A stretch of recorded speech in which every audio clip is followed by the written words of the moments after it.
Doctor Sudhanshu Trivedi ji please आप बोले। माननीय सभापति महोदय, आज इस पुराने वक्त की आखिरी रात में खड़े होकर इस नए वक्त के आगाज की नई सुबह के दिन मैं प्रधानमंत्री श्री नरेंद्र मोदी जी, हमारे अल्पसंख्यक मामलों के मंत्री किरण रिजिजू जी का मैं बहुत इस्तकबाल करता हूं। जब वक्त के ऊपर हम बात कर रहे हैं, वक्त की रुखसती का वक्त आ गया है और नई वक्त की नई सुबह होने का वक्त आ गया है। अगर हमें इस पे बात करनी है तो मुझे चार दृष्टि से बात करनी पड़ेगी। एक, इस बिल के तकनीकी प्रावधान जिस पे बहुत सारे लोग बहुत कुछ बोल चुके हैं।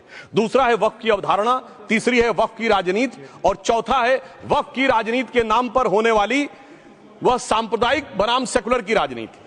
सबसे पहले हमारे नेता सदन माननीय नड्डा जी ने बताया कि किस विस्तार के साथ इस वक्त कमेटी ने काम किया, किस शिद्दत के साथ हमारी सरकार ने काम किया।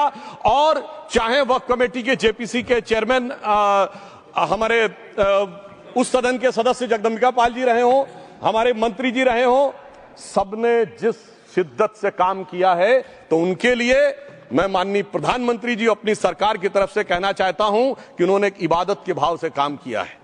तो मैं कहना चाहता हूं, इबादतों की तरह मैं ये काम करता हूं, अपने फर्ज को झुककर सलाम करता हूं, फिर भी आप खिलाफत कर रहे हैं। तो तेरी मुखालफत से निखरती है शख्सियत मेरी, मैं सियासी दुश्मनों का भी बहुत एहतराम करता हूं। तो इस एहतराम के साथ मैं अब आगे का प्याम शुरू करता हूं और मैं ये बताना चाहता हूं कि एक बड़ी सिंपल सी बात है जो अभी माननीय नड्डा जी ने भी कहा। दुनिया के तमाम मुस्लिम देश बता दिए, इस्लाम की धर्म स्थली सऊदी अरब, सबसे बड़ा मुस्लिम देश इंडोनेशिया, जहां खलीफत रही वहां टर्की, और जहां आईएसआईएस का इलाका वहां इराक और सीरिया, वहां कहीं भी कुछ भी नहीं है ऐसा, फिर भी हमारे यहां क्यों है कैसा। तो मैं कहना चाहूंगा सभापति महोदय, एक हिंदी में कहावत होती है, नया मुल्ला प्याज ज्यादा खाता है, परंतु यहां तो जो गैर मुल्ला प्याज बहुत खा रहा था, और इतना खा रहा था कि आंसू निकल रहे थे गरीब मुसलमान के भी और देश के भी। इसलिए मैं कहना चाहता हूं सभापति महोदय, अगर छोड़ दीजिए भारत की बात करिए, तो क्या ऐसी कोई शक्ति सिखों के पास है, ईसाइयों के पास है, यहूदियों के पास है, पारसियों के पास है? नहीं है।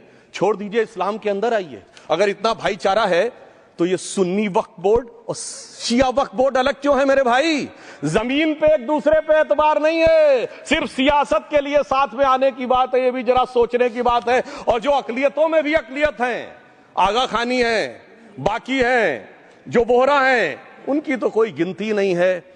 हमारी सरकार ने पहली बार मुस्लिम समाज के अंदर भी ईमानदारी से सबको समान प्रतिनिधित्व देते हुए एक नई सुबह के नए वक्त का आगाज किया है। इसके लिए मैं सरकार को बधाई देना चाहता हूं। और सिर्फ ऐसा ही नहीं है, मुस्लिम समाज के अनेक लोग इस प्रकार के नियमों से बहुत प्रभावित हुए और बहुत प्रताड़ित हुए, जिसके अनेक उदाहरण बहुत लोगों ने बताए होंगे। मोहम्मदन एजुकेशन सोसाइटी कोल्हापुर का केस है, ईदगाह मैदान हुबली का केस है, जिसपर सुप्रीम कोर्ट ने साफ साफ उसको हुबली धारवाड़ म्युनिसिपल कॉर्पोरेशन को वापस कर दिया। अनीसा अयाशा वर्सेस तमिलनाडु वक्फ बोर्ड का केस है, तेलंगाना स्टेट वर्सेस मोहम्मद मुजफ्फर का केस है, हिमाचल प्रदेश वक्फ बोर्ड वर्सेस ख्वाजा खलीलुल्लाह का केस है, और सभापति महोदय ताजमहल पर भी दावा कर दिया गया। अब तो मैं पूछना चाहता हूं, और सुप्रीम कोर्ट ने अपने जजमेंट में कहा कि भाई शाहजहां के जमाने का लिखा फरमान लेके आइए, तब हम मानेंगे कि इस पे कोई दावा है या नहीं। आप सोचिए कि अगर ये वक्त का कानून इसी ढंग से चला होता तो क्या होता। अभी हमारे जॉन ब्रिटास जी और मनोज झा जी ने बहुत सारी बातें बोली थी, एक प्यास की बात बोली थी, उन्होंने उड़ीसा के ग्राहम स्टोन्स का जिक्र किया था, तो उसमें तो कांग्रेस की सरकार सीबीआई की इंक्वायरी नहीं कर पाई थी। मगर जब ताजमहल का उल्लेख आता है सभापति महोदय, तो एक प्यास मुझे याद आ जाती है। जब शाहजहां जेल में था और दूर से उस ताजमहल को देखता था और उसे सिर्फ एक सुराही पानी मिलता था, और उसने औरंगजेब से कहा एक सुराही पानी और भिजवा दो, तो जानते उसने मना कर दिया। तो दुखी होकर शाहजहां ने फारसी में लिखा, ए पिसर तू अजब मुसलमानी, जे पिदरे जिंदा आप तरसानी, आफरीन हिंदुआन सदबार, जे देहंद पिदरावा मुर्दा देवम आप। मतलब तू कैसा मुसलमान है जो जिंदा बाप को पानी के लिए तरसा रहा है? तुझसे तो आफरीन 100 बार उन हिंदुओं को है जो पितृपक्ष में मरे हुए बाप को भी पानी देते हैं। और सभापति महोदय, मैं बताना चाहता हूं कि ये हमने ईमानदारी से मुस्लिम समाज के कल्याण के लिए बात की है, क्योंकि एक तरफ खड़ा हुआ है ईमानदार मुसलमान जो शराफत के साथ ईमान को गले से लगाए हुए हैं, और दूसरी तरफ कुछ चंद सरमाएदार हैं जो उस अमानत में खयानत करके शरारत के साथ उसके झंडा बरदार बनना चाहते हैं। तो ये मुकाबला किसके बीच में है? ये शराफत अली और शरारत खान के बीच में मुकाबला है। हमारी सरकार शराफत अली के साथ खड़ी है, हमारी गरीब मुस्लिम के साथ खड़ी है। ये गरीबों गुर्बत वाले गुर्बत अली और सरमाएदारे वाले गाजी खान के बीच का इलाका है।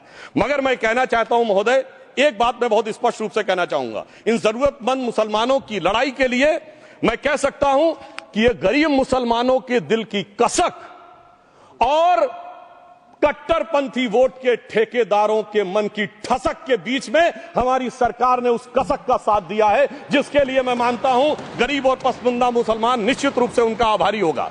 हां, मगर जब इसकी बात आती तो भी माननीय खड़गे जी भी बोल रहे थे, माननीय संजय सिंह जी भी बोल रहे थे, मनोज झा जी भी बोल रहे थे कि साहब आपके यहां वो कितने पुजारी हैं और कितने किस वर्ग के पुजारी हैं। तो मैं उनको बताना चाहता हूं, केवल अकेले जूना अखाड़े ने पिछले साल 71 SC ST लोगों को महामंडलेश्वर बनाया।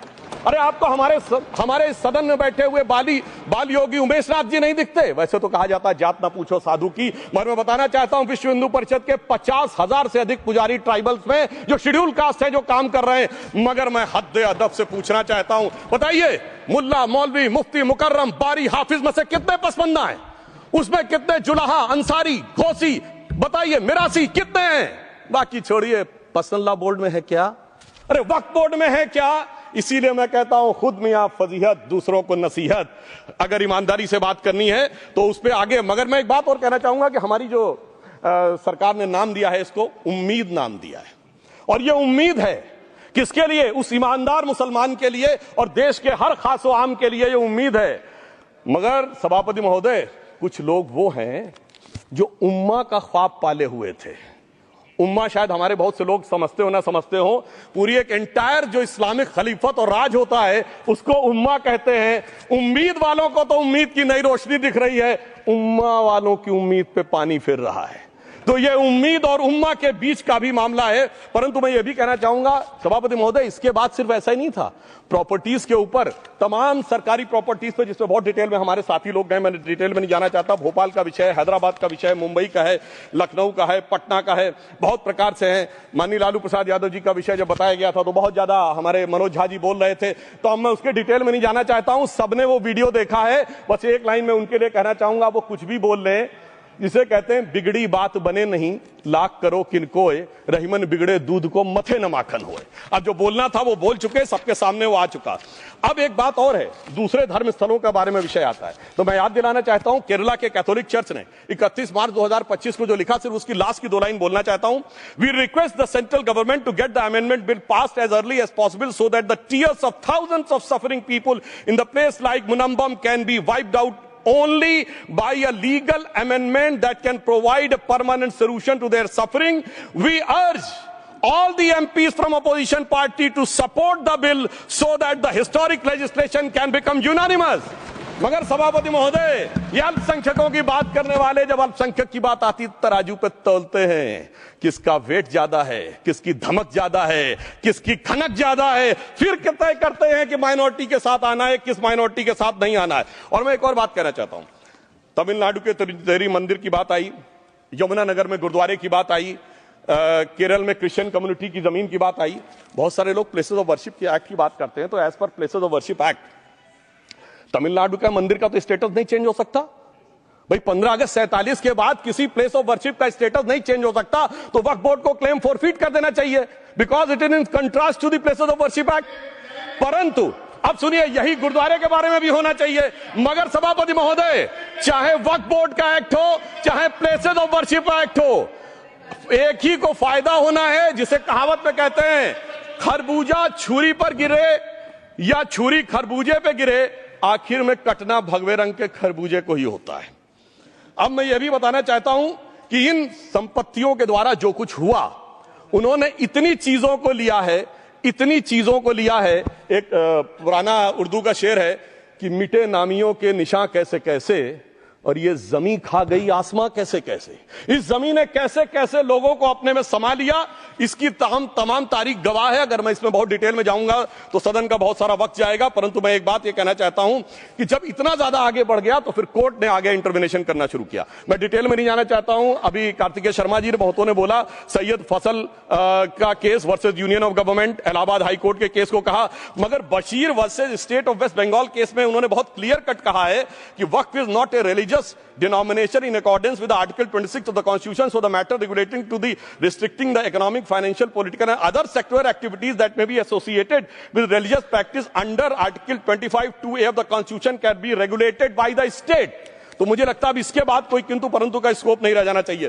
परंतु उसके बाद भी सभापति महोदय जो कानून को न माने, जो कहे संविधान को नहीं मानेंगे और जो ये कहे कि साहब अदालत के आदेश को भी नहीं मानेंगे, तो फिर इसका मतलब उसके मन में तो एक ऐसी बादशाही आ गई है। इसके लिए मुझे सभापति महोदय वो पुरानी वाली फिल्म अगर लोगों को याद हो तो मुगले आजम का वो सीन याद आता है कि जब अकबर ने अनारकली को कैद कर लिया तो सलीम कहता है जब्त मैं करूं जिसकी की जमीन वीरान हो गई है, जब्त वो न करे जिनके सिर्फ शौक के बाद चाहत को ठेस पहुंची है। ये जिल्ले इलाही की बादशाही नहीं बल्कि खुदाई है। मैं कहना चाहता हूं जो संविधान को न माने, कानून का न माने, इसका मतलब वो अपनी खुदाई में जी रहा है। तो ये वो लोग हैं। और वैसे मैं सभापति महोदय खुदाई से आजकल बहुत से लोगों को डर लगता है, क्योंकि जहां जहां खुदा है वहां वहां भगवान है, जहां जहां खुदा है वहां वहां भगवान है। बाकी आप सब बहुत बुद्धिमान हैं। अब मैं ये भी बात कहना चाहता हूं, और वैसे आखिर में उस अनारकली को कैद से छुड़ाने के लिए सलीम का एक हिंदू साथी दुर्जन सिंह ही आया था।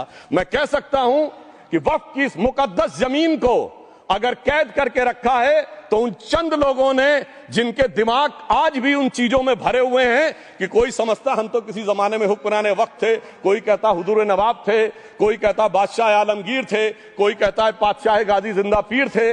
तो नदीमुल हक साहब ने जो बोला था ना, किसी के बाप का हिंदुस्तान थोड़ी है, बिल्कुल मैं कहना चाहता हूं जिन्होंने इस देश के लिए खून बहाया उनके बाप का हिंदुस्तान है, उस गरीब मुस्लिम कारीगर के बाप का हिंदुस्तान है। पर जो ये कहते हैं कि आगरे का लाल किला किसके बाप ने बनवाया, आगरे का किला किसके बाप ने बनवाया, दिल्ली का किला किसके बाप ने बनवाया, हैदराबाद का चार मीनार किसके बाप ने बनवाया, उसके बाप का यह हिंदुस्तान नहीं है।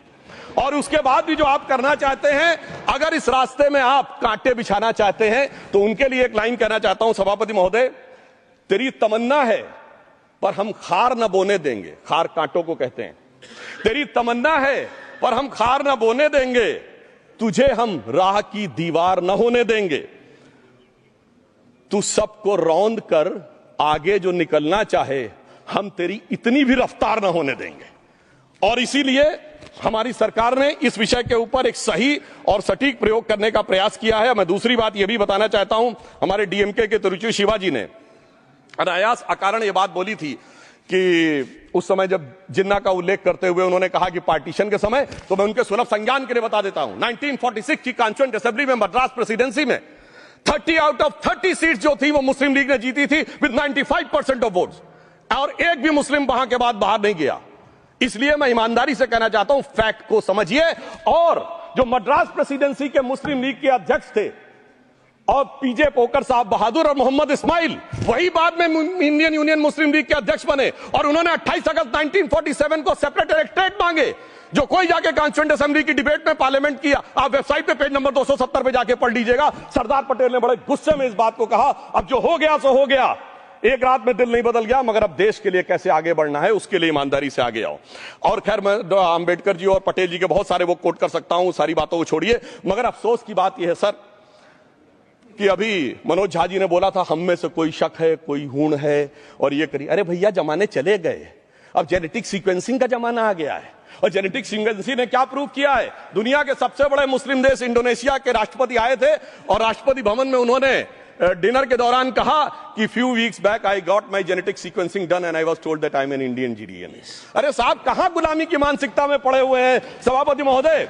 और यहां गुलामी की मानसिकता इस कदर पैबस्त है लोगों के दिमागों में। किसी सदन के एक सदस्य यहां विराजमान है, वो उस समय महाराणा सांगा का उल्लेख कर दिए। मैं ईमानदारी से कहता हूं एक भी इंडियन सोर्स में इसका उल्लेख नहीं है, सारे के सारे फॉरेनर्स और लुटेरों के सोर्स में उल्लेख है। इसीलिए मैं कहता हूं ये गुलामी के जिन्होंने गुलाम बनाया उनके सोर्सेस पे यकीन न करिए। और वैसे थोड़ा सा आउट ऑफ कॉन्टेक्स्ट हो तो ये भी बोल दूं, हमारे सदन के बहुत सदस्यों को नहीं पता होगा, अलेक्जेंडर के आक्रमण का किसी भारतीय सोर्स में कोई उल्लेख नहीं है, पोरस नाम के किसी राजा का उल्लेख नहीं है, सिर्फ और सिर्फ ग्रीक में है। इसलिए गुलामी की मानसिकता से बाहर निकलिए, तब इन चीजों को आप सही ढंग से समझने में सफल होंगे। मेरा अब यह भी अनुरोध अपने सदस्यों के साथ है।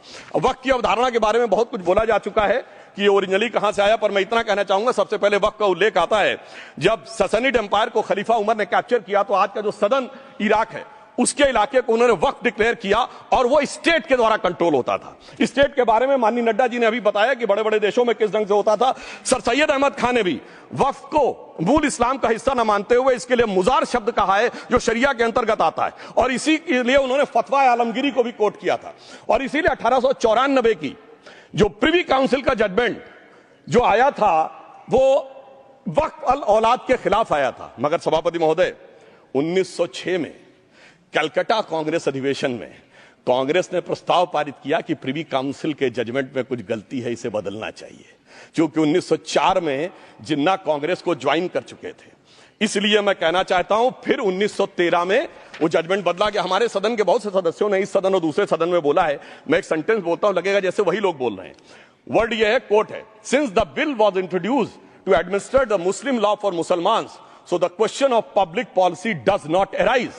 लगता है जैसे हमारे कोई सदस्य बोल रहा हूं। सर, ये मोहम्मद अली जिन्ना ने अप्रैल 1913 में he is use this word while moving the report of the select committee to the imperial legislative council. Sir, 1913 से 2013 तक भाषा ही नहीं बदली और आज भी भाषा नहीं बदल रही है। हमें ईमानदारी से, और उस समय यूपी और बंगाल ने उसका विरोध किया था, आज यूपी और बंगाल के लोग किस तरीके से साथ में है वो पूरी तरीके से दिखाई पड़ता है। इसलिए हम ये कहना चाहते हैं, हाँ, एक प्रश्न बहुत उठाया जाता है कि केवल मुस्लिम ही वक्फ को क्यों दान दे सकता, ऐसा वक्फ बोर्ड में क्यों संशोधन किया गया। मैं ईमानदारी से कहना चाहता हूं, ऐसा नहीं कि मैं इस्लामिक मामलों का बहुत बड़ा आलिम फाजिल जानकार हूं, मगर इस्लाम में बहुत साफ मान्यता है कि जो गैर मुस्लिम है उसकी इबादत अल्लाह कबूल नहीं कर सकते, उसकी दुआ कबूल नहीं होगी तो दान कैसे कबूल होगा। साहब, हम इस्लामिक भावना का सम्मान कर रहे हैं। हमारे अल्पसंख्यक मंत्री गए थे तो वो मदीना में एक डेफिनेट लेवल तक जा सकते, उसके आगे नहीं जा सकते। अगर इबादत की इजाजत नहीं है तो साहब जायदाद की इजाजत कैसे हो सकती है। मुस्लिम भावना का सम्मान है, और अगर है तो कोई मुल्ला मौलवी मुफ्ती मुकर्रम बारी आज आके बता दे कि कबूल हो सकती है दुआ, तो हम दान भी कबूल करने के लिए तैयार हैं। और तो और छोड़िए साहब, जब आप कहते हैं कि हर चीज हलाल होनी चाहिए, तो साहब हलाल करने की प्रक्रिया नहीं, हलाल करने वाला भी मुस्लिम होना चाहिए, तब वो हलाल होता था। तो मैं पूछना चाहता हूं साहब, काटने के लिए तो हलाल होने के लिए मुस्लिम जरूरी है और बांटने के लिए बगैर मुस्लिम के भी हलाल होगा, ऐसा तो नहीं हो सकता। तो जो हमारी सरकार ने किया है वो मुस्लिम भावना के सम्मान के लिए किया है। और जहां तक मैं कहना चाहूंगा, हिंदू समाज के बारे में बात करते हैं, हमारे यहां कोई प्रॉब्लम नहीं है। हमारे यहां कोई ऐसा नहीं कि हज पे कोई गैर मुस्लिम नहीं जा सकता। हमारे देखिए कुंभ में 50 लाख विदेशी आए थे और किसी से नहीं कहा या कन्वर्ट हो जाओ।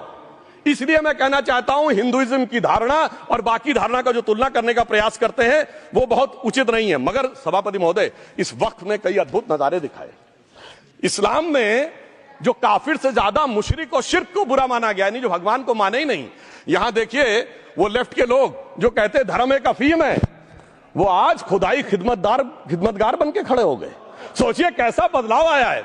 और सर, मुझे एक और चीज नजर आती है, एक पुराना गीत था, वक्त ने किया क्या हसी सितम। तो आज मैं कहना चाहूंगा, वक्त ने किया क्या हसी सितम कि मुस्लिम लीग और शिवसेना मिलके हो गए हम।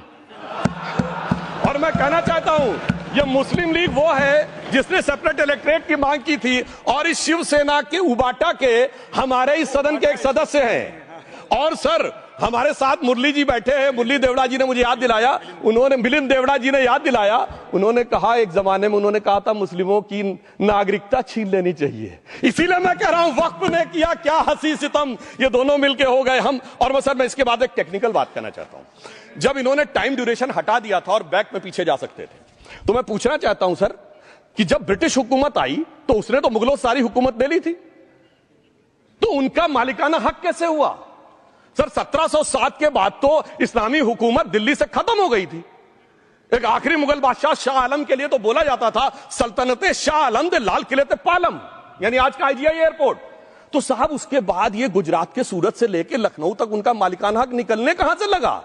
अरे भाई, जब दिल्ली को कैप्चर किया था अंग्रेजों ने तो सारी जमीन अंग्रेजों की थी। तो जब मैं अपने कांग्रेस के मित्रों से पूछना चाहता हूं, ये जब गवर्नमेंट ऑफ इंडिया एक्ट में पावर डीड ट्रांसफर की थी तो पढ़े नहीं थे क्या, या खोखले कागज पर साइन कर लिए थे, या कागज सही था, आप खोखला करने की बात है। मैं पूछना चाहता हूं, जब 250 साल तक वो हुकूमत ही नहीं रही तो उस हुकूमत के फरमान की लेजिटिमेसी कैसे हो सकती है, यह मैं कानूनविदों के लिए भी एक फूड फॉर थॉट रखने की बात करता हूं। और दूसरी बात मैं कहना चाहता हूं, ये किन हुकूमतों की बात कर रहे हैं सभापति महोदय। अगर सूरत नगर निगम पे दावा है मुगल के जमाने का और तमिलनाडु के मंदिर पर अरकाट के नवाब का। सभापति महोदय, ये वो हुकूमतें थी जो जजिया लगाती थी, ये वो हुकूमतें थी जो जिम्मी का कॉन्सेप्ट रखती थी, ये वो हुकूमतें थी जो गाजी की बात करती थी। क्या भारत के संविधान में उन हुकूमतों के फरमान को सही मान्यता देना सही है? बिल्कुल गलत है। मैं कहता हूं बाबा साहब अंबेडकर के संविधान में यदि आप ऐसी हुकूमतों के फरमान को रखने की कोशिश करते हैं तो this is fraud on constitution. और हमारी सरकार ने अगर बैकडेट से वो बंद किया है तो उस फ्रॉड को रोकने की पूरी व्यवस्था की है। और यहां पर मैं ये भी कहना चाहता हूं सभापति महोदय, जमींदारी उन्मूलन 1948 में हो गया, मगर ये बाद में जमींदार कैसे क्रिएट हो गए? हमने बचपन में विनोबा भावे, हम लोगों के जन्म से बहुत पहले की बात है, विनोबा भावे जी के भूदान आंदोलन की बात सुनी थी, जिसमें जमींदारों से पैसा लेके जमीन लेके गरीबों को दी जाती थी। पर सभापति महोदय, कभी आपने सुना कि गरीबों की जमीन जमींदारों को मिल जाए? वो 2013 के बोर्ड ने वो व्यवस्था कर रखी थी। यानी वो भूदान आंदोलन था गांधी जी के शिष्य विनोबा जी का, तो आज के गांधियों के नेतृत्व में भू हड़प आंदोलन शुरू हो गया। अगर वो भूदान आंदोलन था तो ये भू हड़प आंदोलन था। इसलिए मैं एक और बात भी कहना चाहूंगा सभापति महोदय कि जिन हुकूमतों के फरमान की बात की जाती है, एक और फैक्ट है, इसको कोई अन्यथा न ले, जितने मुस्लिम बादशाह अलाउद्दीन खिलजी के बाद उन्होंने बगदाद की खलीफा का खुतबा पढ़ा है। That is a foreign rule, it's on record. कैसे उसको भारत सरकार मान्यता दे सकती है? इसलिए मैं कहना चाहता हूं जरा सा गौर से देखेंगे तो हकीकत आपके सामने आ जाएगी। और क्या कभी किसी ने कल्पना की, किसी क्रिश्चियन ने तो नहीं कहा कि इंडिया गेट हमारा है, गेटवे ऑफ इंडिया हमारा है, और चर्च नहीं सही फिर भी चर्च गेट हमारा है? तो फिर यह केवल किसी एक के दिमाग में क्यों आती है? हमने जो इवैक्यू एक्ट के तहत दे दिया था पाकिस्तान के गए लोगों को, क्या हमारे जो सिख और हिंदू भाई आए थे उनकी जमीनें मिली? अरे महाराजा रणजीत सिंह की राजधानी लाहौर थी और काबुल तक था राज, तो क्या उन्होंने जमीनें नहीं दान दी होगी गुरुद्वारे और मंदिरों को? वो मिली? अरे वो तो छोड़िए, ननकाना साहब और करतारपुर साहब तक नहीं मिला था। इससे दिखाई पड़ता है कि कितनी एक तरफा हम लोगों ने कोई निगोशिएट ही नहीं किया और उसे करने की बात कही थी। इसलिए मैं कह सकता हूं सर कि अब हमारी सरकार ने जो संशोधन किए हैं, अब यह मजहबी हुकूमत के फरमान से नहीं, बाबा साहब अंबेडकर के संविधान से चलने वाला है। अब मैं अंत में उस विषय के ऊपर आता हूं जिसे सांप्रदायिक राजनीति बनाम सेकुलर राजनीति इसके ऊपर कहा जाता है। सभापति महोदय, मैं बताना चाहता हूं कि जब आजादी मिली उसके बाद क्या किसी ने डिमांड किया था कि हमें वक्फ बोर्ड चाहिए? नहीं किया था। फिर क्यों 54 में दिया गया? किसी मुस्लिम ने डिमांड किया क्या कि मदरसे चाहिए? फिर क्यों दिया गया? मुस्लिम समाज तो राष्ट्र की मुख्य धारा में आने को तैयार था, इसीलिए यूसुफ खान, दिलीप कुमार के नाम से आने में उन्हें कोई प्रॉब्लम नहीं थी। महजबीन बानो को मीना कुमारी के रूप में आने में प्रॉब्लम नहीं थी। मुमताज बेगम को मधुबाला बन के आने में प्रॉब्लम नहीं थी। हामिद अली को अजीत के रूप में आने प्रॉब्लम नहीं थी। मगर और मैं यह भी बताना चाहता हूं, मुस्लिम समाज में बहुत बड़ा तबका उस समय इस बात को सोच रहा था, और अभी कपिल सिब्बल साहब बोले ये उस चीज के वकील नहीं, इन्हें पता होना चाहिए, पता होगा कि सुन्नी सेंट्रल वक्फ बोर्ड राम मंदिर में 1961 में मुद्दई बना है, 12 साल के बाद। क्योंकि के मोहम्मद ने लिखा है कि एक बहुत बड़ा तबका था जो ये मानता था कि हमें इस चक्कर में नहीं पड़ना चाहिए। मगर अफसोस कि वही लेफ्टिस्टों, सेकुलरिस्टों ने उनको समझाकर इस मुकाम तक लाकर खड़ा कर लिया। अब यहां मैं एक और बात कहना चाहूं, खैर छोड़िए उन सरकारों ने बाद में क्या दिया, मगर उसके बाद सुनिए, इंदिरा जी के जमाने में मुस्लिम पर्सनल लॉ बोर्ड आया, तो राजीव जी के जमाने में शाहबानो केस आया, तो नरसिम्हा राव के जमाने में 95 का एक्ट आया, तो मनमोहन सिंह जी के जमाने में 2013 का एक्ट आया, मगर इलाज नहीं निकला। तो इसे एक शेर में कहूंगा कि मरीजे सेकुलर इश्क पर लानत खुदा की, मर्ज बढ़ता गया जो दवा की। अब मैं सभापति महोदय एक और बात कहना चाहता हूं, शुरू के 20-25 साल में मुस्लिम समाज के बारे में मैं कहना चाहता हूं। आज जब आजादी मिली तो मुस्लिम समाज के प्रतीक कौन थे? उस्ताद बिस्मिल्लाह खां, उस्ताद फरीदुद्दीन डागर, उस्ताद बड़े गुलाम अली, उस्ताद जाकिर हुसैन जिनकी अभी कुछ दिन पहले डेथ हुई, बड़े बड़े नगमा निवार, हसरत जयपुरी, मजरूर सुल्तानपुरी, साहिर लुधियानवी, कैफी आजमी, जोश मलियाबादी, जिगर मुरादाबादी। अब सर क्या हो गया? तब मुस्लिम समाज इन अदब के शाहकारों के साथ जोड़ा जाता था। आज मुस्लिम समाज का नेतृत्व किन लोगों के साथ जोड़ता है? इशरत जहां, याकूब मेनन, मुख्तार अंसारी, अतीक अहमद, दाऊद इब्राहिम। कौन जोड़ रहा है ये? तब से सर, जब से ये सेकुलर हो गया देश 1976 से और सेकुलर सियासत शुरू हुई, उसने ले जाकर इनको इस मुकाम तक पहुंचाया। और इस वक्फ बोर्ड के बिल में भी जो बात कही जा रही है सर, मुस्लिम समाज को यह समझाया गया कि तुम्हें बीजेपी वालों को तुमसे बड़ी अदावत है, और कहा गया इनको बड़ी मोहब्बत है। जब यह देश आजाद हुआ, मैं उत्तर प्रदेश का रहने वाला हूं, उत्तर प्रदेश में 1931 की सेंसस में 8% रेट ऑफ डेथ थी और सैयद मुसलमानों में 24% थी। यूपी की ब्यूरोक्रेसी में 20% थे। आज कहां चले गए सब? मैं एक लाइन में कहना चाहूंगा, ये अदावत और मोहब्बत की सियासत में ऐसे फंसे कि किसी को किसी की मोहब्बत ने मारा, किसी को किसी की अदावत ने मारा, मगर इस शराफत अली को सेकुलर सियासत ने मारा। और मैं सभापति महोदय एक और बात कहना चाहता हूं कि चलिए बोलिए। Fauzia Khan, please one second, mic is there. Yes, ये बोल रहे हैं मुस्लिम समाज आज का इशरत जहां और फलाना टेररिस्ट के साथ नाम जोड़ रहे हैं। ये बिल्कुल आरोप है सर, इसको एक्सपंज करना चाहिए। ये समाज के साथ अन्याय है। ये बात आपको एक्सपंज करना होगा सर, ये बात को। एक honourable member, if you would carefully go through what Sudhanshu has said, I am sure you will appreciate his spirit. Just think for a moment. He has not cast any aspersions. Sudhanshu, go ahead. Time में जवाब दूंगा और उसके बाद ये हमारा सदन माने ना माने, जो देख रहे होंगे उनके लिए कहना चाहता हूं sir, doctor APJ Abdul Kalam. One second. काहे परेशान? Vaiko ji, honourable member, Vaiko ji, oh my god, Vaiko ji,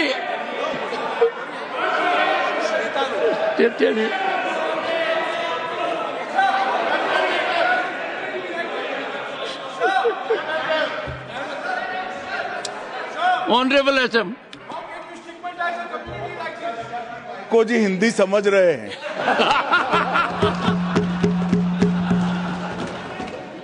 One second. Fauziya Khan, one second. First, I think. One second. Sir क्या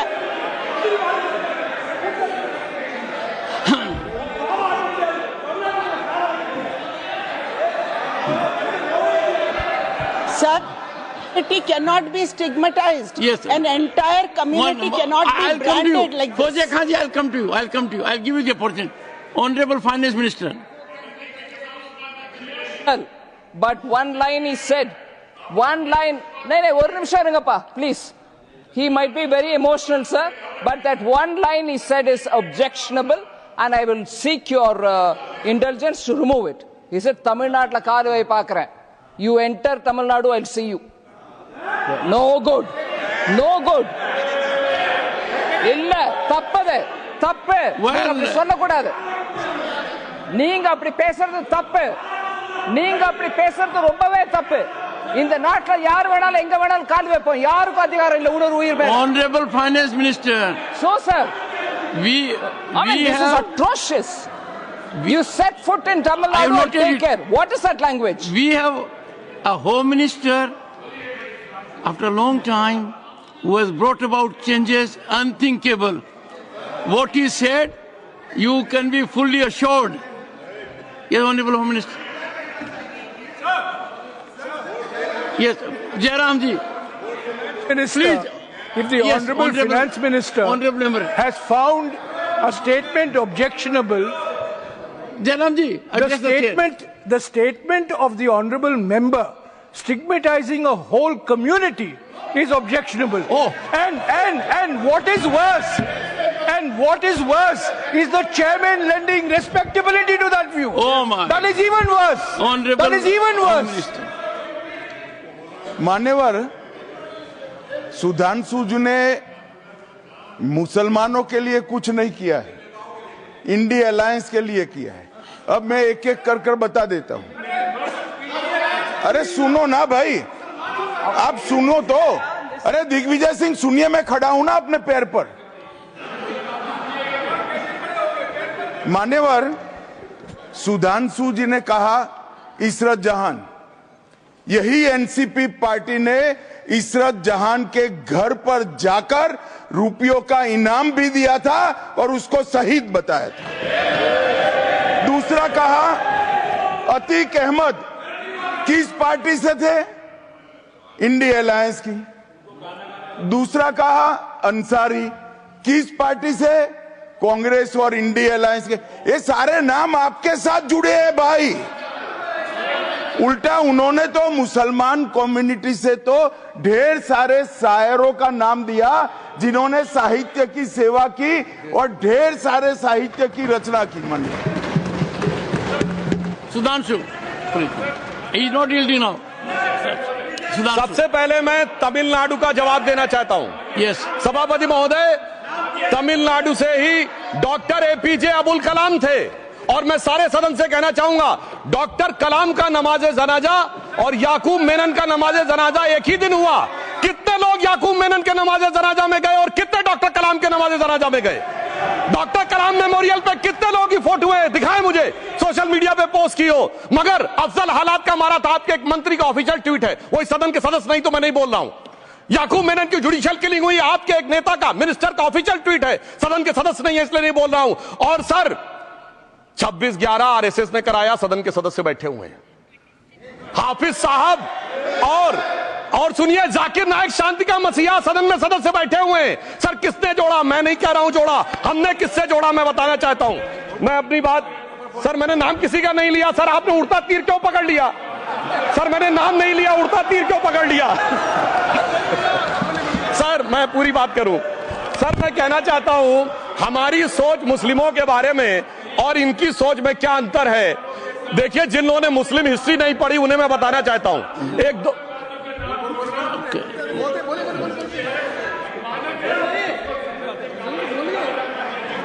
सभापति महोदय, मैं थोड़ा उन लोगों को इस्लामिक हिस्ट्री के बारे में बताना चाहता हूं। Honourable Digvijay Singh, please, no I'll give a chance. I'll give. Honourable Digvijay Singh ji. माननीय सभापति महोदय, जो माननीय सदस्य ने बात कही है, मैं सुन रहा था डॉक्टर त्रिवेदी जी की बात। उन्होंने कहा था ऐसे ऐसे ऐसे मुसलमान हम लोगों के साथ हैं और वैसे वैसे मुसलमान इन लोगों के साथ हैं। बात यह है कि आपने जिस तरह से इस पूरी बात कही है ये घोर आपत्तिजनक है, अपमानित करती है और जो माननीय सदस्य ने भी मेरे बारे में भी कहा है मैं उनके निंदा करता हूं। Honourable home minister, honourable home minister, honourable home minister, एक सेकंड। Okay, one second, your mic will be on. जी महोदय, मुझे ये सब कहने की जरूरत नहीं है, लेकिन जो गुजरात में दंगे और फसाद हुए कौन कौन उसके लिए जिम्मेदार थे बताइए। Honourable home minister.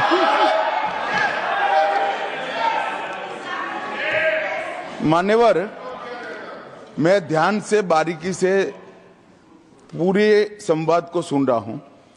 माननीय सदस्य सुधांशु जी ने दिग्विजय सिंह का नाम नहीं दिया। अब वो खड़े होकर कहे मेरे बारे में कहा, इससे साबित हो गए।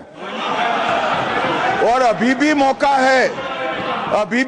है, आपने नहीं कहा है कि 26/11 के हमले में आरएसएस का हाथ था, तो अभी खड़े होकर माइक चालू कराकर बुलवा दीजिए। माननीय, और आपत्तिजनक बात है, मैंने ये बात कभी नहीं कही है, ये आप लोगों का प्रचार है। मेरी आपत्ति इस बात की थी कि सभी माननीय सदस्य ने और बात कही है कि अब हमारे तरफ ऐसे ऐसे मुसलमान थे और वैसे वैसे मुसलमान हम लोग की तरफ थे। ये पूरे समाज के साथ, पूरे अल्पसंख्यक समाज के साथ अपमानजनक बात है। और माननीय सभापति महोदय, आप बताइए, माननीय गृह मंत्री जी, आप वहां पर थे, गृह मंत्री थे जब दंगे हुए थे, तो आप लोगों का क्या रोल था ये जन जाहिर होम मिनिस्टर। इनको मेरा हुआ ऐसा है कि मैं ही दिखाई पड़ता हूं। आपकी सुनिए, अब सुनिए ना दिग्विजय सिंह, सुनिए, एक मिनट सुनिए। दंगे शांत होने के बाद 18 महीने के बाद मैं गृह मंत्री बना। दंगा हुआ तब मैं गृह मंत्री नहीं था। सुधांशु त्रिवेदी, संदर्भ में किसी का नाम नहीं लिया। अजीज बर्नी की किताब थी 2611 एंड आरएसएस कॉन्स्पिरेसी, कोई जाके चेक कर ले उसमें कौन कौन कहां कहां था। अब मैं मुसलमानों के बारे में कहना चाहता हूं, मुस्लिम समाज के लिए। बहुत से लोग ऐसे हैं जिनको मुस्लिम समाज की हिस्ट्री नहीं पता है। मैं बताना चाहता हूं, भारत से जब न्यूमेरिक सिस्टम सबसे पहले गया तो अल जहर थे सबसे पहले, जिन्होंने जाके 1793 में जो सूर्य सिद्धांत था उसका अरबी में ट्रांसलेशन हुआ सिंध हिंद। और हम बता रहे हैं हम किस तरह के मुस्लिम को साथ रखते हैं। डॉक्टर कलाम से बड़ा आलिम इस्लाम में साइंसदान नहीं हुआ, और आरिफ मोहम्मद खान साहब जो बिहार के गवर्नर हैं, उनसे बड़ा आलिम फाजिल मुसलमान आज सियासी जमात में तो नहीं होगा, यह मैं दावे के साथ कह सकता हूं। मगर मैं बताना चाहता हूं सर, उसके बाद उन्होंने एक किताब लिखी, एक सर 10th सेंचुरी के मुस्लिम राइटर थे जिन्होंने किताब लिखी, उसका नाम था the compendious book of balancing and completion according to Hindu calculation, जिसको शॉर्ट में अल जब्र कहा गया, और वहां से अलजबरा निकला। और सर उसके बाद अल ख्वारिज्म आया। और सर आज मेरे ख्याल से सदन के बहुत से लोगों को नहीं पता होगा, ये जो एल्गोरिथम वर्ड है ये अल ख्वारिज्म से आया हुआ है। एक जमाने में इस्लाम में बैतुल हिकमत था, यानी वो सबसे बड़ा हिकमत का केंद्र था, जब एक से एक लोग होते थे। बहुतों को नहीं पता होगा कि कोलंबस ने जिस नक्शे के थ्रू दुनिया ट्रेवल किया था वो बनाने वाला भी एक मुस्लिम था, अल इदरीसी। मगर सर एल्गोरिथम आज ऐसा बदला कि एआई के एज में दलगत भावना से ऊपर उठकर औरंगजेब के साथ खड़े हो गए। सर ये एल्गोरिथम किसने बदल दिया, ये मैं बताना चाहता हूं। इस पे थोड़ा सोचने की जरूरत है। इसलिए मैं कहता हूं मुस्लिम पॉलिटिक्स की सोच क्या थी, हमने किन मुसलमानों का साथ दिया है, मैं बताना चाहता हूं सर। वीर अब्दुल हमीद की शहादत की 50वीं वर्षगांठ 2015 में हुई। प्रधानमंत्री मोदी जी ने उनके पूरे परिवार को और उनकी पत्नी को बुला के सम्मानित किया, और इन लोगों ने उस यासीन मलिक को, जिसके ऊपर 3 एयरफोर्स के ऑफिसर्स को हत्या करने का आरोप था, वो प्रधानमंत्री आवास में। सर साफ दिखाई पड़ता है कौन किसके साथ खड़ा हुआ है, कौन किस तरह के मुसलमान के साथ खड़ा हुआ है। और सर मैं ये भी कहना चाहता हूं सर, ये सर अपने टर्न पे बोलिए सर, पिछले 30-35 सालों से हुआ खड़ा किया जा रहा है। 1990 में जब राम मंदिर आंदोलन हुआ, कहा गया बीजेपी आएगी उत्तर प्रदेश में खा जाएगी। सर बीजेपी आने के बाद उत्तर प्रदेश में जानते क्या हुआ सर, 22 साल से शिया सुन्नी के बीच में जो दंगे चलते थे और मदे साबा का जुलूस नहीं निकलता था, शिया समुदाय का मदे साबा का जुलूस लखनऊ में हमारी सरकार में निकलना शुरू हुआ। और उसके बाद कहा गया केंद्र में भाजपा आएगी तो खा जाएगी। सर अटल जी की सरकार आई, इतनी शानदार स्थिति रही। उसके बाद कहा गया गुजरात में आएगी तो भाजपा खा जाएगी। सर गुजरात का मुसलमान आज सबसे समृद्ध मुसलमान है, सबसे ज्यादा जकात वहां से आता है। उसके बाद कहा गया मोदी जी की सरकार आएगी तो क्या होगा। सर मोदी जी की सरकार आने के बाद हमारे साथियों ने बताया है अल्पसंख्यक समुदाय के 70% लोग हैं जिनको किसी न किसी एक योजना का लाभ जरूर मिला है। और सर फिर कहा गया सीए आएगा तो नागरिकता छिन जाएगी। सर उसके बाद भी आपने सब देखा, और सर हम बचपन में सुनते थे कि राम मंदिर बनने लगेगा तो मिडिल ईस्ट के देश पेट्रोल देना बंद कर देंगे। सर राम मंदिर भी बन रहा है, और भारत मिडिल ईस्ट कॉरिडोर भी बन रहा है, और अबू धाबी में भी मंदिर बन रहा है, और 4 मुस्लिम देशों ने सर्वोच्च नागरिक सम्मान मोदी जी को दिया हुआ है। इसलिए मैं कहना चाहता हूं सर, मर्ज हो तो उसका इलाज किया जा सकता है। जैसे हमारे यहां वैद धन्वंतर माने गए हैं, इस्लामी अकीदे में वैद हकीम लुकमान माने गए, तो कहा गया है उनके लिए कि इसमें क्या रखा है, देखे है जो तू आन के पास, बददुमा वहम की दारू नहीं लुकमान के पास। यानी मर्ज का इलाज है, पर वहम का इलाज तो हकीम लुकमान भी नहीं कर सकते जो आपने पाल कर रखा है। मैं कहना चाहता हूं हम किन मुसलमानों की बात करते हैं। आप गंगा जमुनी तहजीब की बात करते हैं। सर दारा शिकोह औरंगजेब का बड़ा भाई था, उसने उपनिषदों का अध्ययन किया, संस्कृत में अनुवाद कराया और नाम रखा सिर्रा अकबर, यानी वर्ड्स ऑफ गॉड। मैंने किसी को दारा शिकोह की जयंती मनाते हुए नहीं देखा। मैं पूछना चाहता हूं बेगम बीबी ताज, उनके घर पे जाते किसी ने सुना? सर ये बताइए, आलम शेख इतने बड़े कृष्ण भक्त के कवि, किसी ने सुना उनके घर पे जाते हुए? मलिक मोहम्मद जायसी जिन्होंने पद्मावत लिखा, उत्तर प्रदेश के रहने वाले, उनके घर पे कोई गया? ये बताइए ब्रिगेडियर मोहम्मद उस्मान के घर पे कौन गया? आजमगढ़ में, गाजीपुर के रहने वाले थे, आज तक जाने वालों में नहीं दिखे। और मैं सर बताना चाहता हूं एक और बात, सर एक सैयद इब्राहिम रसखान हुए हैं, बहुत बड़े कृष्ण भक्त के कवि। सर जिन्होंने क्या लिखा, उन्होंने कहा मेरा अगला जन्म हो तो भी मैं कृष्ण भक्ति बनना चाहूंगा। मनुष्य बनूं तो ग्वाल बाले के रूप में, और पशु बनूं तो गाय के रूप में। उन्होंने कहा मानुष हो तो वही रसखान, बसों ब्रज गोकुल गांव के ग्वारन, जो पशु हो तो कहा बस मेरो चरो नित नंद की धेनु मजारन। सर उन्होंने कहा गायों के बीच में नंद बाबा की गायों में जन्म लेना चाहूंगा। मगर सर आज एक ऐसे नेता आए हैं इस देश में जिनको गायों से बदबू आने लगी है, तो उनके लिए मुझे मेरे मन में भाव आता है सर कि श्री रामचंद्र कह गए सिया से, ऐसा कलयुग आएगा गोपालक श्री यदुवर कुल में, एक ऐसा नेता आएगा जिसे बकरे कटने में खुशबू मिलेगी, गौ माता में बदबू पाएगा, रामचंद्र कह गए सिया से कैसा कलयुग आएगा। अब सर मैं एक और बात भी कहना चाहता हूं, हम किनको मानते हैं सर? नजीर अकबराबादी को सुनिए, कृष्ण भक्त के लिए क्या कहा। सर मैं एक बोलना चाहता हूं, बुल्ले शाह ने क्या कहा? बुल्ले शाह ने कहा, अभी होली गुजरी है, उसने कहा था आज होली खेलूंगी मैं, कर बिस्मिल्लाह। उन्होंने आगे कहा, अलस्तु भी रबिकुम, प्रीतम बोले, सब सखियों ने घूंघट खोले, नाम नबी की रतन चढ़ी, सुनिएगा, नाम नबी की रतन चढ़ी और बूंद पड़ी अल्लाह अल्लाह, आज होली खेलूंगी मैं, कर बिस्मिल्लाह। तो मैं भी कहता हूं अब बिस्मिल्लाह करिए और उसके बाद हमारे इस सहयोग करिए, इस सकारात्मक उसका, वरना अल्हम्दुलिल्लाह जो हम मुसलमानों के लिए और देश के लिए करना चाहते हैं उसमें हमें सफलता जरूर मिलेगी। अंत में मैं सिर्फ यह कहना चाहता हूं सर, तमाम प्रकार की बातें यहां पर हुई, सकारात्मक और नकारात्मक, मगर अफसोस की बात यह है कि 1913 के वक्फ वाल औलाद से लेके 2013 के वक्फ वाल औलाद तक इनकी फितरत नहीं बढ़ती, क्योंकि सर ये तो पार्टियां ही अल औलाद हैं, तो इनको तो उससे बहुत ज्यादा वो होगी।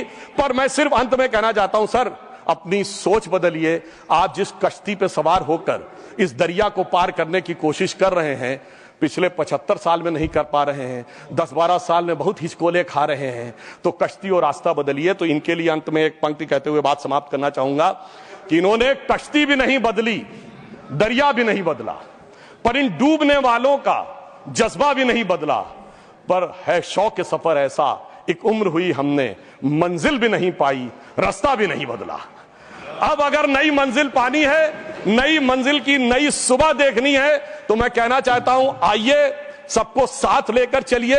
और एक ऐसा वक्त आया है जब मैं जो हमारे किरण रिजिजू जी ने कहा था कि मैंने एक शम्मा जलाई है हवाओं के खिलाफ, तो मैं प्रधानमंत्री मोदी जी की तरफ से कहता हूं कि हमें इल्जाम मत दीजिए, बहुत अफसोस होता है, हमें इल्जाम मत दीजिए, बहुत अफसोस होता है। बड़ी तरकीब से कश्ती यहां तक लेके आए हैं और बदल देते हैं हम दरिया की लहरें अपनी हिम्मत से, आंधियों में भी अक्सर चिराग हमने जलाए हैं। धन्यवाद।